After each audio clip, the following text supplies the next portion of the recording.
What they were really selling was the experience and the feeling, receiving a feeling from the Right. experience.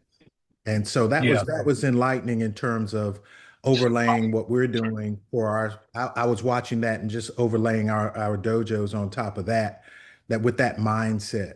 And I really appreciate that about what we were doing here. It's being able to set up systems and get things in place so that we can deliver something totally different. We actually have a totally different product. And, compared to staying at the Venetian, staying at the MGM Grand, staying at all of the big casino hotels, it was such a night and day, completely different experience. I remember I went to a business convention in downtown San Francisco, and I stayed at the Park Hyatt. And it was a very similar experience as a contrast.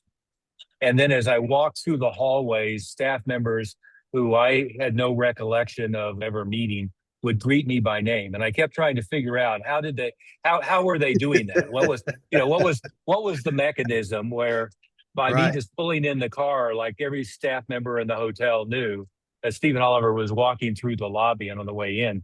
The Four Seasons in Vegas, it's if you've ever been to Vegas at any of the big hotels, it's very easy to be annoyed and feel like a number. But the Four Seasons in Las Vegas, compared to all of the other hotels, is it was always calm. They walked you to it, walked you to the door, showed you, go through here, and then when you get to there, you'll be at the House of Blues. Any question you had, they walked you, basically held your hand, walked you there, made sure that there wasn't anything else. It was a completely different experience. So it's Yeah. um it's always worthwhile to to get out of the routine of what normal is and then go to the Ritz-Carlton or go to the Four Seasons, or in this case, the other example is the Park Hyatt.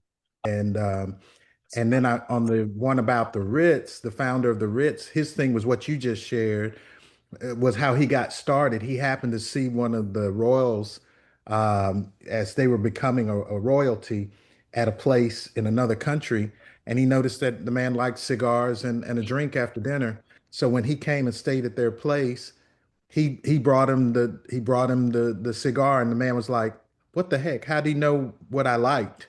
And Yeah. then he became one of the biggest supporters of the Ritz, actually.